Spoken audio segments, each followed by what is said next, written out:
Welcome to Meanwhile at the Museum, the podcast that takes you behind the scenes with the people, stories, and shenanigans that make Cincinnati Museum Center what it is. I'm Cody Hefner, and I'm not internationally known, but I've been known to rock the microphone. And today, I am joined by someone who is not only internationally known, but also known to rock the microphone, our CEO and president, Elizabeth Pierce. That was quite an introduction. It was good, right? Yeah, well done. Thanks. I'm so nervous right now. Why? Should I be? This feels like a performance review. Don't you? There are many things that you and I could discuss over the last 15 years of our relationship. It's not been that long. It just feels that way? You saying 15 years makes me know that. How long have you been at the museum, though? I've been at the museum for 12 years. Okay, so but almost 15 years. Almost 15 years, but I've been working with in marketing directly for a decade. Yeah. Yeah. And so Is our relationship a bratty fourth grader right now? Yeah, that's kind of how you feel sometimes. To that point, people get cranky because I can say and get away with things to you that other people can't. Not that I get kind of a free pass to do whatever I want, but I also know what you like and what you'll tolerate in a way that other people don't. And so sometimes I'll have an idea and people are like, okay, is this a smart use of resources and time? And is this like really a priority for us? And I'll happen to mention it to you and you'll say, yes, love it. Brilliant. All the shenanigans within reason. Shenanigans is the word in the podcast title that makes me chuckle because you are always up to shenanigans in some form or another. If you shenan once, you're bound to shenan again. Yes, you've said that to me more than on one occasion. For the most part, your shenanigans work out well. For the most part. Yeah.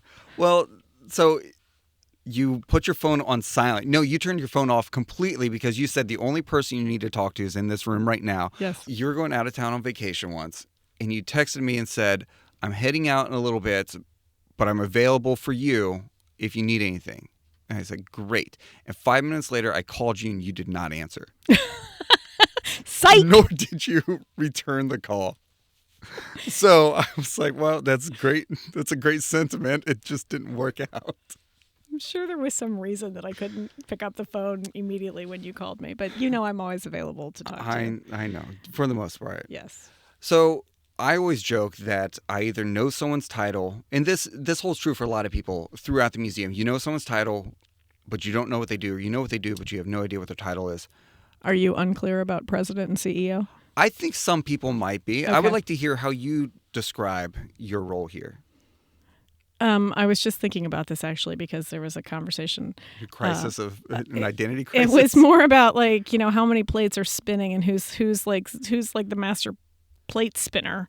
And in some ways, I think that's the role of the president and CEO is like keeping an eye on all the spinning plates, figuring out where one's about to fall off, or we can add another one here without, you know, dismantling the entire demonstration. So when you see that plate or when you recognize that plate that's about to fall off, do you feel it's your job to grab that plate and keep it spinning, or to nudge the person spinning the plate that their plate's about to fall?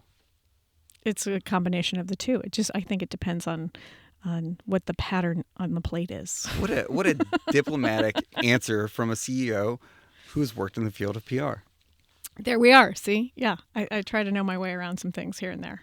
I don't know my way around certain things in the organization, but I do know my way around a lot, of things. What are those things? What are those things you don't know your way around? What are things I don't know my way around? Let's say I am dangerous around the chart of accounts and, the IT infrastructure. Yeah. Those are things that requires a level of detail that my brain cannot process. So other people are brilliant at those things, and I just work with those other people. There's a lot of things I don't know in general, and some things I have no interest in trying to learn because I know someone else knows it and they've got it. So rather than understanding what they do, I just need to trust that they can do what they do. IT, chart of accounts, do you feel like you want to learn those things so you could be more helpful, more productive in those conversations? Or are you just like, tell me what's important, tell me what I need to worry about, and then we'll move on? That is not a good use of my energy to try and deeply understand either of those things. The good use of my energy is to ask enough qualified questions so I know that theirs are being put to the service of the organization the right way. You're a really great interrogator, though, because Interrogator? That yes, sounds hostile. Because you don't let people off the hook. You will ask a question. You're Yes. famous, I feel, for saying, okay, let me ask this in a different way. When people just aren't grasping where you need them to be in that answer, where you need them to get to. Or I've been victim of this before where you say, wrong answer, which is usually, hey, Cody, what's going on with this? I don't know. That's someone else is taking care of that, or that's not for me to worry about. Wrong answer.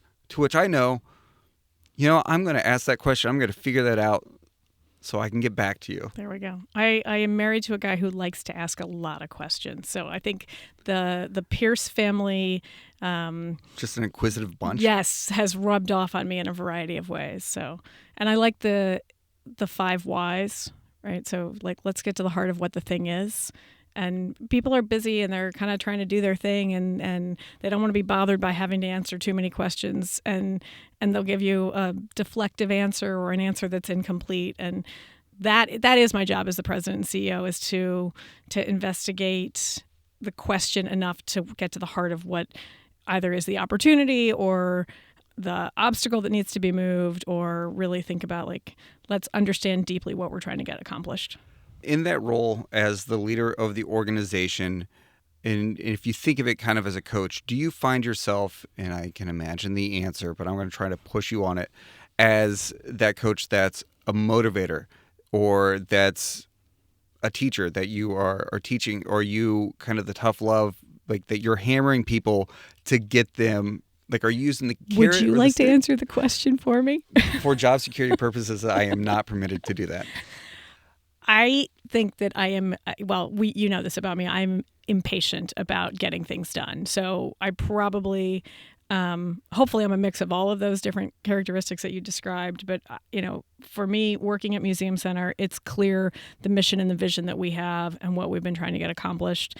And I'm always driving towards, how do we do what we want to do for the community? How do we get Union Terminal's future secured, and how do we restore the building? And then how do we utilize the restoration moment to put really fabulous new content into the organization? How do we use that content to have the most profound impact we can possibly have on the students and the visitors to this community? And, I never want this organization to be taken for granted, because we're a big building that everybody likes to bring their family to once or twice a year.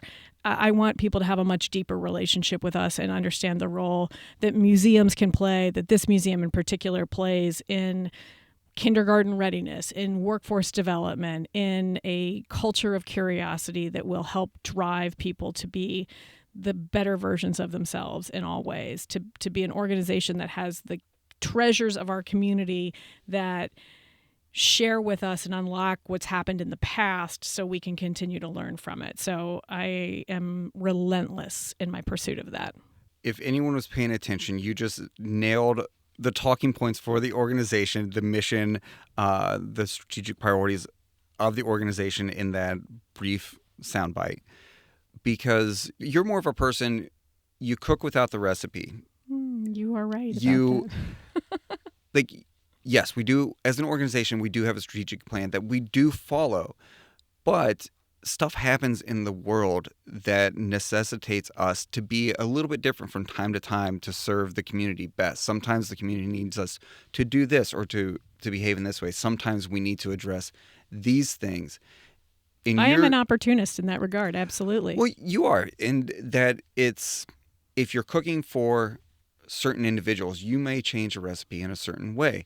If you prefer sports analogies, which I do, I don't think Michael Jordan was thinking, okay, here's how you shoot a basketball. I need to make sure my arm does this and my feet are placed this way. He knew what had to happen to score points to win the game.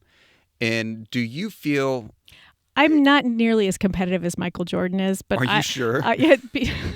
fair, but I'm going to align myself with the Steve Kerr of the world, right? Like it's an intellectual pursuit, and you can achieve what you want to get done, and you can be a little competitive in the process. But I'm not the same way as Jordan. You're Olympics Jordan. You want to play with the other You want to play with the other superstars. You want to, high tide rises all. Yes, ships, right? 100%. So, to that point, you have colleagues at museums locally, but around the country, and in other similar institutions, the zoo, the aquarium, places like that. Mm-hmm. How do you feel your relationship and your role is with those organizations and what role do you feel like you need to play in that ecosystem? I love having great partnerships because I think that's where the magic can come forward. And if you are open, or let me say it differently, I try to be open to developing relationships that really allow for those creative, opportunistic moments to come forward. And, museum people are fun people to be with. Everybody is curious in some form or another. People are generally interested in sharing experiences so you can learn from them. So, and to have worked as I have done in a number of different types of museums, I think that also speaks to my level of interest across a broad range, and then relationship building that can happen across all of those things. So I'm super excited about the fact that we are a Smithsonian affiliate and that we're able to kind of connect with all of the other Smithsonian affiliates across the country, and then the access that gives us to subject matter experts at the Smithsonian, because that opens up doors. But then you're also sharing amongst all these other organizations that are of different sizes and different locations.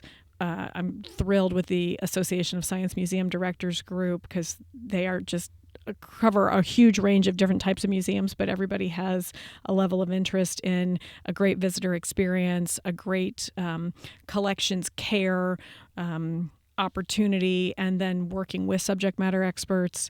And, we're really looking forward to hosting the Association of State and Local History here in Cincinnati in 2025. So it's a whole nother group of people to play with around content and museum experience.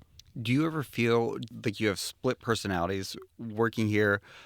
On the one front, we cover a lot of different topic areas, but on the other hand, being Cincinnati Museum Center within Union Terminal, so that you are you're kind of the keeper of the building, but also of the organization. So how do you know where to focus your time, your energy, your thoughts at any moment with thinking about the building, the history and the legacy and the maintenance and care of it, the future, the direction, the day-to-day of the museum, thinking about how we're addressing science, how we're addressing history, how we're addressing early childhood education, on and on and on. Yeah, it's a lot in all sorts of different directions. So the one thing I thought was really fascinating when I came on and started to work here as vice president of marketing, and then... Which was when? When did you start with the organization? I started October 1st, 2007 as the vice president of marketing. Several years before that, though, they were my client when I was at Dan Pinger Public Relations. You got to get a Pinger shout out. Yeah, always. The Pinger Alumni Network is long and deep. Oh my gosh. It really is. It's like a bingo card sometimes. I like that. That is true. Yeah. So, first and foremost, I grew up in a house of curious people, and my father was a zoology major in undergrad. It was a double major. It was a zoology and a history major. And if he hadn't gone to medical school, he really had given serious consideration into pursuing a history PhD and becoming a history teacher or a history professor. And in fact, his history professors at OU were upset with him that he abandoned the history side of the equation to go down the science side. So I just have always been surrounded by this intersection of science and history and just the way the world works. And his favorite thing to talk about was the magic of the slime of life and how fascinating it was. And so, this is like the background of my childhood is surrounded by history books and the slime of life simultaneously interchanged. Now we're seeing where it comes from for you. It's 100% where it comes from. Because that's how you speak. That's how you speak of what we do as an organization. Yeah. It is always I felt very well equipped to take on the roles in this organization. And because then I also worked in the Children's Museum field at a very important time in the early 90s when there was a lot of brain research coming forward. So I have been exposed to a lot of these different topics and fields in a way that my brain wants to create that intersection and that energy between them. So on any given day around here, we are doing a lot of really interesting and cool things. And at the heart of that, it's about creating more curious people. And that's what I love most. Where does this sense of urgency come from? Because you... That's a good... Well, You'll have to ask my mother that question because it's a lifelong affliction. You mentioned you're always the spinning plates, and can we add more plates? So there's this, like, everything needs to be... there needs to be this speed to it. Done tomorrow. Done yesterday. Everything needs to be done tomorrow. There's the speed to it, which I have no doubt was very beneficial from a PR perspective because you're always on deadline. Something happens in the world that you need to react to or capitalize on, that you need to find information quickly. So I feel like there's always a ticking clock in such a sense that it follows me everywhere, all day. But you bring that here and you bring that to your role as CEO. But where does that come from? I mean, I've been a type A child my whole life. So I don't know. I don't know how to answer that question. It could be because, my father was a surgeon and my mother was an emergency room nurse. So there was not a lack of decision-making capability in the household in which I grew up. That makes a lot of sense. So, you make a decision and you move forward and then you keep it going and then you solve the next problem that presents itself. And now at the same time, I like to cook slowly and caramelize onions when I need meditation, and I like to go for a walk in the woods with my dog, and there's a moment of zen too. I'm not like on fire all the time. But Is that a new development, or is that something? Have you always had this high speed aspect, but then you need these moments of zen to recharge, or is that something that you've developed later? I think I probably came to calming down a little bit later, but probably because I figured that you can't do everything all the time. For anyone who's not familiar with you, this used to be my joke, and I don't know if you've ever heard it, but I'm saying it now with Mitch. Tread lightly. Yeah, I know. And we can see if Mitch cuts this from the podcast, if it'll also cut it from your memory. But we would be in a group, and someone would say, "Where's Elizabeth?" And I said, "She's on her way. We love Elizabeth. She's a golden retriever, but she sees a lot of squirrels." Fair enough. Yeah, I've heard that before. But you always end up where you need to be. Yeah. So there's that. I metaphorically and literally, I am 20 minutes early or 10 minutes late. I cannot seem to hit the on time button. And I don't know why my sense of timing is off on that, because I'm in a hurry to get a lot of things done. Does it ever wear on you being in a hurry all the time? Yeah, I mean you gotta recharge at some point. So, yeah, I think I've figured out how to take a deep breath and figure out the next step to do things more efficiently than frantically. As someone who's type A and a leader of people who are all types, how do you balance your constant speed and energy and like, let's go, let's get things done with people who are more methodical, who need to kind of map things out? Because we talked about that's a key part of like going through the leadership transition process. I think if there's anything I've learned over the last 8 years as CEO is understanding what energy people are giving back to you, so then you can put that to work in service of the goal. Because if you're not aligned and you're not on the same page, you're not going to be able to move the ball forward the way you want, and you're not going to be able to take advantage of people's expertise. And so I am regularly humbled by the idea that there are so many things that are outside of any of our control. So we have to kind of, take that under consideration as you're thinking about getting things done. Backing up for a second, walk us through the path that Elizabeth Pierce took to becoming CEO of Cincinnati Museum Center. Where did you start? How did you arrive in the CEO's office? And what was the biggest transition, the biggest growing pain in that transition? So Miami of Ohio, undergrad with history degree in geography. Studied in Luxembourg and did the Lux program. And that's where I really decided I want to work in museums. I'd traveled to so many different museums throughout that European experience, and managed to finagle my way into an internship in London for the summer between my junior and senior year of college, where I interned at the Florence Nightingale Museum.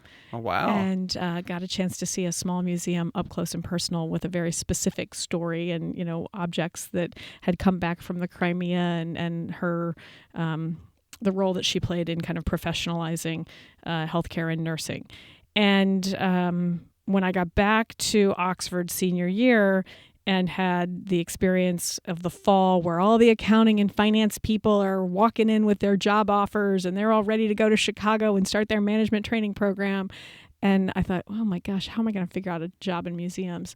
So I started applying for museum jobs, but I also knew I was going to need to probably go to graduate school as a part of that. So I applied to graduate school and chose that path, went to George Washington University in Washington, D.C., where they have probably one of the oldest programs for museum administration. It was a way to help the subject matter experts at the Smithsonian actually have administration experience, exhibit development experience, registrarial experience, different skill sets along those ways. So that's what I did. I moved to D.C., took that job on, worked at the United States Holocaust Memorial Museum in the Photo Archives Department as a volunteer while I was there, worked at the National Endowment for the Arts while I was there, and really started to gain skill set around understanding what's the business side of the museum field look like. And then ultimately moved to Chicago and started to work for the Chicago Children's Museum on the fundraising front. And that was really fabulous because it was like, again, another stretch of a skill set in the business side of the equation, and got to see how the city worked, got to see how all these different partnerships came together. And when my husband and I moved to Cincinnati, I wanted a little bit of a different break. I wanted to get kind of out of the nonprofit sector and see what was available in the for-profit world with, air quotes, thinking like it was going to be a totally different ballgame. And what I came to realize is that business is business and people are people, and the frustrations that you have in one sector are not any different than the frustrations you may have in another sector, because people are people, and that's how it goes. So when we moved to Cincinnati, I took a job with Dan Pinger Public Relations and did communications, strategy, PR. I thought that was a reasonable transition from fundraising to doing PR work, because you were still telling a story and engaging people in what you wanted them to do for you. And the museum became one of my clients in the early 2000s. And that was to help kind of plow the groundwork for the original tax levy to support Union Terminal. And I had 2 kids in the middle of that process, and working on an hourly basis for an agency was less conducive to my home life than I wanted it to be. So I ultimately did freelance work and became a volunteer for the museum at the same time. And then at a certain point, Doug McDonald called and said, okay, it's time for you to come back to the museum field full time. And this is what you need to be doing. And because Doug and I had known each other for a long time, that felt very comfortable and very natural to do. And I knew what the plan was in terms of trying to convince the community that Union Terminal needed to be saved and how we were going to do that. So I came and joined senior leadership in October of 2007, and we did one special exhibit after another, and we pursued the restoration of Union Terminal throughout that process. And ultimately, when Doug retired, I knew enough about kind of the strategic plan and where we were headed that the board came and asked if I would consider taking on the CEO role. So it was a circuitous path, but it got to the right place. When you were asked to take on the CEO role, did you have any hesitation, or were you 100% in? No, I had trepidation in the sense of like, it's an enormous organization and a big, big project that we were about to undertake. And because when was this? So this was early 2015. Okay. And we just passed the Save Our Icons sales tax to fix Union Terminal. And so it felt really big. And there were some moments where I'm like, okay, am I really qualified to do this? And I think, in so many ways I was and am qualified to do it, from a communications and a fundraising standpoint, and I knew the collections very deeply because I'd been involved in that. Thank God we have the CFO that we have, because she makes so many things possible for us, and that is, again, not my area of expertise. So at least I, with a good partner, felt much more confidence and ability to do what we needed to do, and so far it's worked out pretty well. I think so. I'm on record as saying that. When you made that transition, what was the biggest learning curve for you? So one of the things that was really apparent to me very quickly is the different types of energy it takes to do these jobs. So, when I was vice president of communications and staffing Doug and staffing the board members, it was a lot of energy spent on writing and then connecting with media and running around the building and taking them different places. And physically it was busy and we were active, but it was also a lot of sitting in front of the computer doing a lot of work. I probably worked 60 to 70 hours a week sometimes to be able to do that. When I became CEO, I realized it's a totally different type of energy.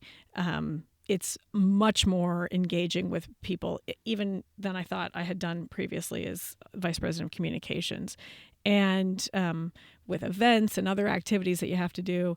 And I thought, I feel like I'm working less hours, but I'm even more exhausted than I was before. So it's a different shift in the way energy flows and what's required in different situations. And I had a much better understanding of that after having done both sides of that equation.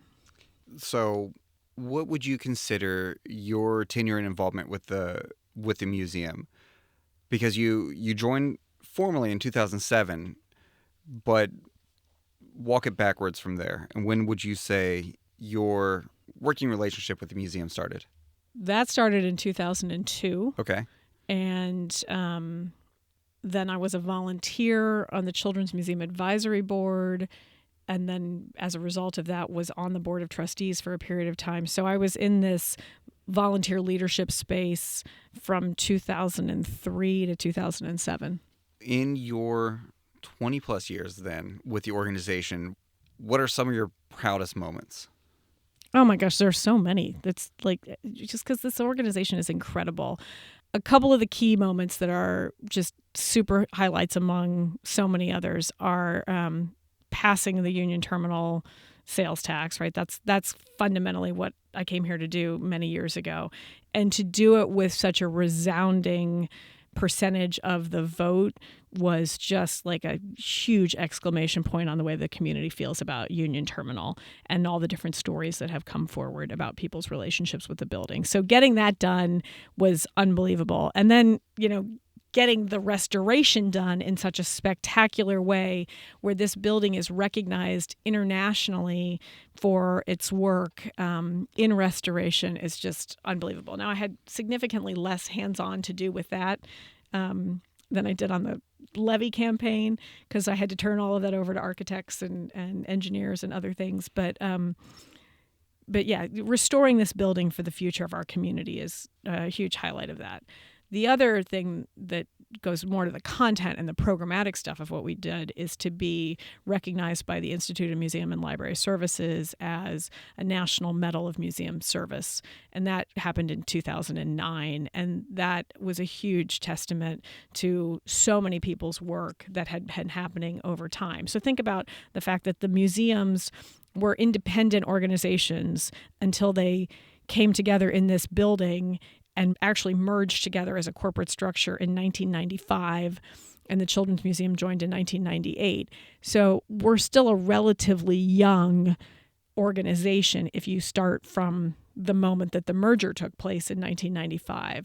And I think to have that recognized by the Institute of Museum and Library Services was such a testament to the things that Doug and John Fleming and Dan Hurley and Scott Gamfer and Tanya Matthews, Sandy Shipley, gosh, so many other names that I can't come up with right now. All these things that people had done over many, many years really got celebrated in that 2009 moment as well.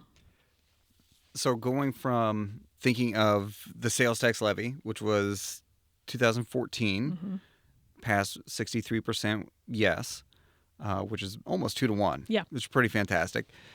Hooray, great. good news. And then a year and a half later, now you have to put this entire building through construction for 2.5 years. That gets us to 2018, November 2018, reopening after $228 million restoration. We have a great 2019. March 2020 happens, which was less appealing. Did you feel like you were playing a video game and it was every time you beat a boss, oh, there's a bigger boss? Like there was every time you thought you got to celebrate, someone else came out. My wife always says there's always a bigger bully. Oh gosh. Whenever someone is bullying, she always says there's always a bigger bully. Did you feel like bigger bullies just kept coming out? And essentially a 9-year span. What I have appreciated about this organization at the pace of what we do is that it just is ongoing always. So when I started in 2007, we had the Bodies exhibition in 2008. We had the Freedom Sisters exhibition 2 months later. Then we had the 75th anniversary of Union Terminal. Like from the moment I got here, it was one thing, one opportunity after another, racing to get. And some of them were great opportunities and some of them were crises along the way that had to be fixed. So yeah, the nature of the beast here is that there's always something else that is going to come up that we want to take advantage of or that we want to maximize or that's, an opportunity that's coming our way. So to fix the building in 2018, which was no small undertaking, as you said, to have a great year in 2019 and then just to have our knees cut off in March of 2020 took the wind out of our sails and a deep breath, no doubt about it. The next thing that I will say I'm super proud of is the fact that our organization was poised to work through change because we had done this other transformation. And so, while we were getting our sea legs and coming back from all the disruption of construction and everything else, to have COVID shut us down wasn't as devastating for us as I think it might have been for other people because we had the ability to take a deep breath and be like, okay, we've gone through tough stuff before. How are we going to think about problem solving here? So we had that muscle already developed. I'm not happy that we had to use it again, but I think it helped us get through, 5 months of being completely shuttered, a year of the Children's Museum being shuttered, and then kind of building our way back to where we are. And in the midst of all of that, we were able to track down every possible resource that was out there for us. And we were able to take advantage of the time to really do much more on the reimagining of the exhibition front and get things installed. So we found the silver linings in a lot of those moments. And now we're at a place where we feel like we are a completely different organization than people would remember, and they need to come back and see us and discover all the new things that are here. Those are some of your proudest moments with the organization. How about some of your most fun? You want me to tell the story of how I caught the building on fire? No, that was, I had a separate question teed up for that because that question is, what's something that was really fun but you would never do again? Like there's always these moments as a kid you do something, you're like, whoa, that was cool. I was so close to death the entire time. So what... Okay, so the super fun things that we've done here. I loved having the Princess Diana exhibition come in because the fashion was amazing. But what made it super fun for me was the fact that we were able to build this whole companion gallery called Daughters of the Queen City. We showed off all these stories about women in the Cincinnati area over the last, 150 plus years. We had wedding gowns from numerous different eras, and then we were able to pair with it an explanation of all this incredible work women in the community had done. And so that was like spectacular to show that off and to work with the team at Landor to come up with some really cool, creative expressions around that. And it was really beautiful. Yeah. Daughters of the Queen City looked great. That was the first exhibit I worked on. Oh, very good. Top to bottom. Nice. We went from a dinosaur exhibit to a Diana exhibit. And I was like, great, this is how does this work? Right in my wheelhouse. And I quickly had to become an expert on Diana's wedding dress and these historic wedding dresses, among other things. But you love history, so it worked out really well for you. It was fun. I loved working on that exhibition. because we had great community partners involved, and it was beautiful to be a part of that. And we had a great party that went along with it. One of the really fun board meetings we had was about whether we were going to buy some dinosaurs or not. And it's not every day that you get to walk into a meeting and say, hey, I'd like to buy a dinosaur or two. And Nicolas Cage has those meetings all the time. The entire board was 100% behind it. And the timing of it was really spectacular because there were other museums who were in the mix or the hunt for these specimens that had been presented to us. And we got them in the nick of time. And they are among you can't see them most other places in the world. You have to come to Cincinnati to see them. So that was also a really fun meeting to be able to talk through the dinosaur purchase. Says the person who's not that competitive. Right, exactly. Right. I just love that we have these things that really bring scientists and educators as well as the public in. And then to be able to put the dinosaurs in that space, I mean, that was really spectacular to rethink like where we were going to put different content in the building. It was incredibly creative after we got through the hyperventilation moment of like, oh my gosh, we have to take everything out of the building and then we have to put it all back in. And so once we got to the fun part of figuring out where to put it all in, to be able to showcase the dinosaurs in that spectacular entry ramp of the Natural History Museum, it's just like the architecture just is so perfect for that presentation. And so, these are the fun parts of my job. Do you have a favorite exhibit? I have permanent? I have many favorite exhibits. Sure you do. I do. I mean, I am gaga for the Ordovician Fossil Gallery, the Ancient Worlds Hiding in Plain Sight that we just opened. I mean, those specimens are stunningly beautiful, scientifically important, and uniquely Cincinnati. I couldn't have told you what Ordovician meant before I started to work with this organization. But to appreciate the fossils of the Cincinnati region and that we can show off such spectacular specimens just gives me goosebumps. The presentation is beautiful. Yeah. It's a beautiful exhibit. Right. It's gorgeous. Made in Cincinnati is my other favorite exhibition. It is such a cool compilation of different Cincinnati stories. And there are so many more that we can tell and we'll add to it over time. But be able to like show off what a machine tool is and why it works the way it is and the impact that it's had on this community. And, all roads or rivers lead through this community, and it gives rise to so many other things. There are businesses that grow out of the fact that everything kind of flows down the Ohio River through this region and then beyond. So I love the stories that go along with these different exhibitions. And then, the interactives that we're able to put on display, like the Mural Maker and You Are Here, the Quizinati and You Are Here. I love watching people do it because it just captivates them in so many ways. How are you at that? Do you ace it? Do you know it all by now? No, I do not. Well, I probably do know it all by now, but I don't play it that often. I'm more about the World War II pivot game Made in Cincinnati. Do you ace that one? I do ace that one now. Yeah, 100%. That one is pretty cool. Yeah. And and I love the Transportation Gallery and the Cincinnati in Motion. I mean, it's just all of it. All of it works so beautifully together. Do you think museums' roles are to... A lot of people think museums, that's where you're going to go. It's where you're going to find old stuff, right? I have running jokes with people in town who are always asking me, how's your dusty old stuff? And they just try to provoke the bear. Do you think, what role does that play in a museum, having the old stuff? Because now technology is heavily intertwined in so much stuff that technology can be wonderful to illustrate concepts and help with that learning, that education in a way that a dinosaur can't. But what do you think the importance is of all that dusty stuff that people like to ask you about?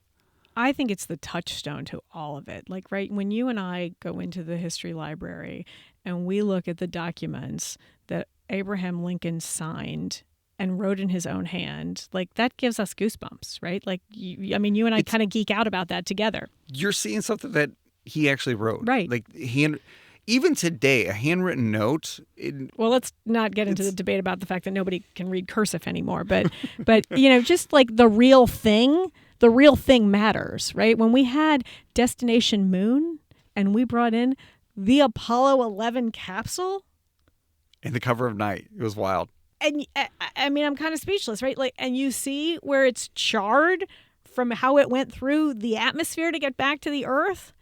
That is a crazy moment to stand there and be like, I am in the presence of this thing, right? So I think technology enables our ability to understand so many things at a deeper level, but it can't be the replacement. It needs to be the add-on to the I'm standing in front of the real thing. The number of people that came here in droves to see the Dead Sea Scrolls. Another moment of like Cincinnati Museum Center bringing the world to this community. And that's one thing we haven't talked about, but I think we do in spades, like the most incredible job of bringing the world to this community. In the time that you and I have worked here, we have seen the Vikings, Pompeii, Cleopatra. We've been to Egypt 2 or 3 times. Egypt 2 or 3 times. From an exhibition standpoint. Mummies from all around the world. Mummies from all around the world. Specifically. Just multiple Legos. Incredible traveling exhibitions. Guitars.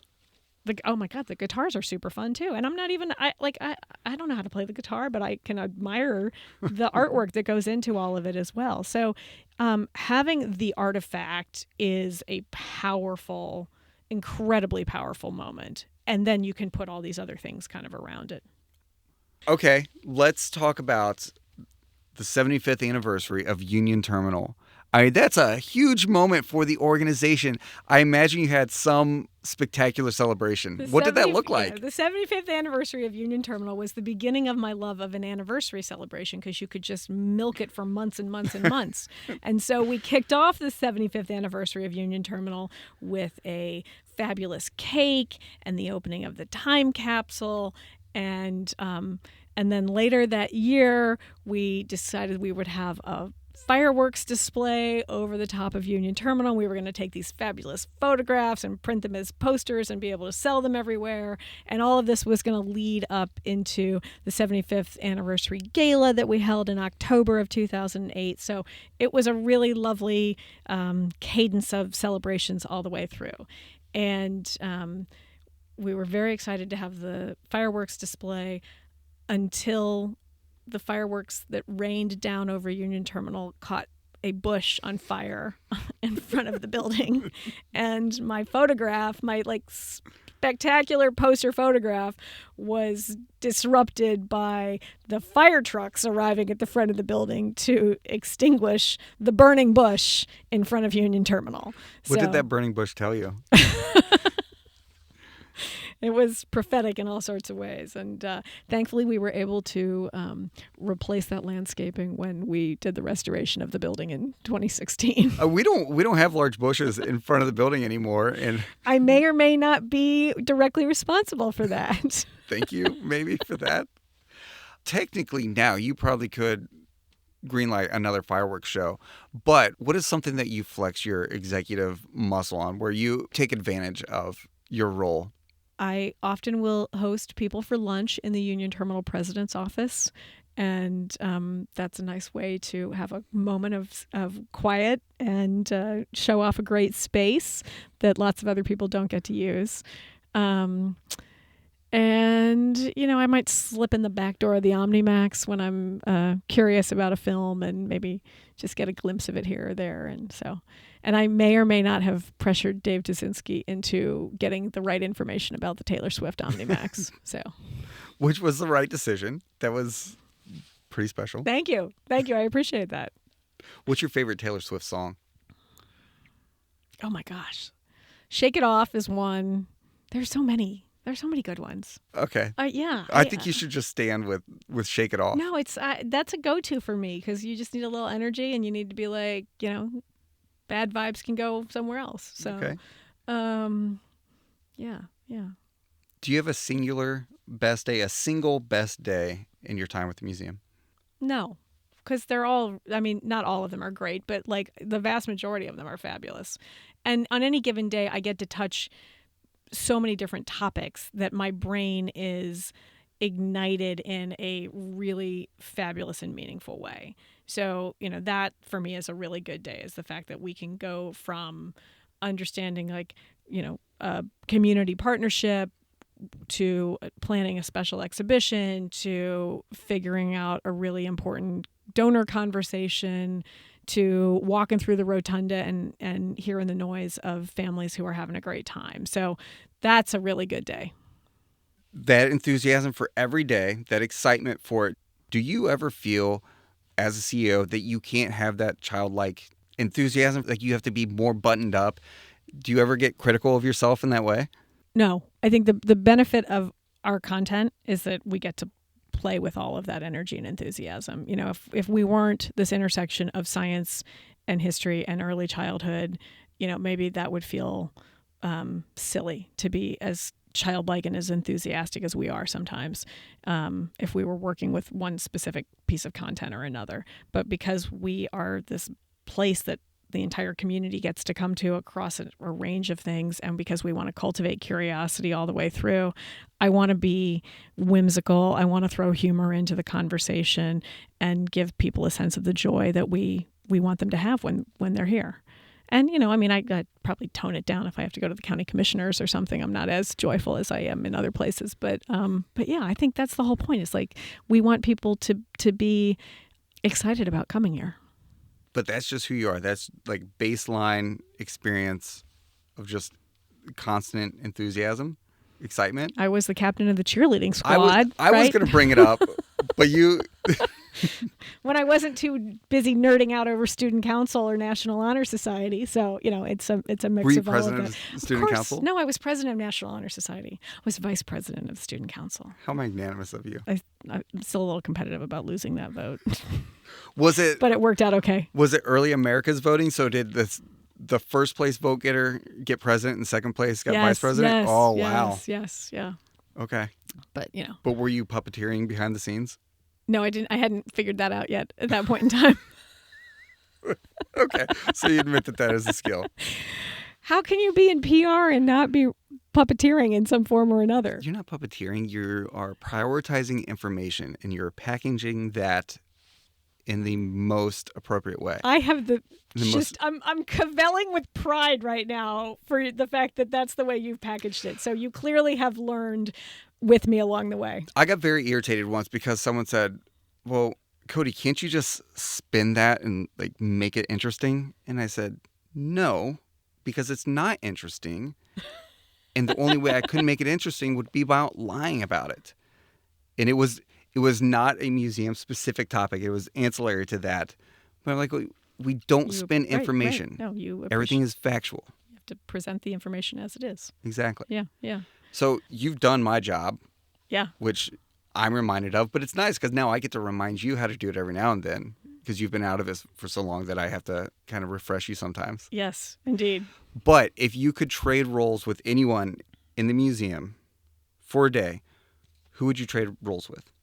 I'm thinking about some of the people that you've talked to already. Like, I loved the conversation you had with Erica Schultz about all the things that she does. I'm so not equipped or qualified to use any of that machinery or equipment, but I think it would be hysterical and great fun to do it. Why do you just want to light things on fire? I didn't say I wanted to light things on fire. I was thinking about her drill and her saw and all of those things that she uses. Okay, I immediately went to welding and... Yes, I do really very much want to try the wine welding on Wednesdays, but the lawyers are telling me I can't do that. You know, it's been a long time since I've been deep in research mode in primary source material, and that is also fascinating to me and really exciting. So like going through and helping the curators process new collections, like that would be a lot of fun for the day, is to like really kind of get in and look at all this stuff in the collections and unpack the boxes of things that are coming in. And, you know, I don't know if they want me to do that or not. Well, sometimes I go to the acquisitions meetings with the curators just to hang out. Yeah. I just want to hear about what the new stuff is. And I just like to be around the group. Because some of them are very, very excited that I'm there because they're like, Cody, we never see you. Others are kind of like begrudgingly giving me a seat at the table, kind of like, oh, wow, I thought you forgot the address to the Geyer Center. Like, no. Hey, you're paying attention to all of that because you and I are looking at those lists and figuring out what the next stories are that we want to tell about the next thing that's coming into the collection. So well, it's good to have a relationship where you can kind of rib people. It keeps everyone grounded in a way. I am fascinated when we walk through the DNA lab and the bird prep area and the herpetology collection, but I don't want to touch those things in any way whatsoever. So I admire what is going on there, and I appreciate that we have these creepy crawlies in jars for scientific purposes, but I am not interested in that slime of life. See, if I were CEO, I would every now and then just kind of wander into Geyer and say, hey, I'm just going to go open some drawers and see what's in them, because I've been in there before. And I'm in with someone else, and I stand in the back, and I say, can I open this drawer? And they said, yeah, you can open it. And I don't want to touch anything. I just want to look. And there's just weird stuff in there. There's like a sperm whale's tooth in one of the drawers. I'm like, did you know this is in here? You know, I think the treasures of our collection are just unimaginable, the depth of what we have there. And it's because we're an infinite organization, right? The Natural History Museum is 200 plus years old. The Historical Society is almost 200 plus years old at this point in time. The things that we have that represent Earth's history 450 million years ago, to the Ice Age, to, you know, the ornithology collections that have come from all over the globe in the last 100 years, you know, the art carved furniture. I mean, we can go on and on and on. We have this incredible treasure trove of things that are meaningful to this community because they are the stories of how people have lived their lives. They're the stories of how people have built their businesses. They are unique to the region and the geography and the geology of this place. So it's just fascinating to be able to kind of play with the curatorial team. And because these are stories, the collections are growing because we're still collecting stories, and stories are still being written or still being told. So as old as the collections are, in a way, they're also getting younger. So there are objects, there are toys in the history collections that I remember getting as a kid, and like, that shouldn't be in here right now. Why is there a PlayStation next to an old-timey typewriter? Grappling with your mortality. Well, it's more so, hey, you're about to be 40, right? So you're coming up on your midlife crisis now? Yes, my knees tell me that every day. It is a little mind-blowing to see the Star Wars characters from my childhood in the gallery as well. But that's an incredible story about, you know, the Kenner Toy Company in this community. There's a Knight Rider car on display right now. I talk about this to everyone. It's so wild. Can you find that show streaming? Is it you probably out can. there? Yeah. Oh gosh. Are you waxing poetic about David Hasselhoff? Not David Hasselhoff. It's the guy who had the voice, the Kit's voice, and he was the actor on St. Mr. Elsewhere. Feeney. And Was he other Mr. things Feeney? Like It sounds like Mr. Feeney from Boy Meets World. All right. Cody, Final question. What's the one thing that you have to have, like when you are ready for me to step up to a microphone? What do you bring to the table, and what are you anxious about when I open my mouth? Am I going to get the Elizabeth who's 20 minutes early, or the Elizabeth that's 10 minutes late? Often. The only anxiety I ever have is that I've not prepped you enough. Is that I'm going to ask you a question you don't know the answer to?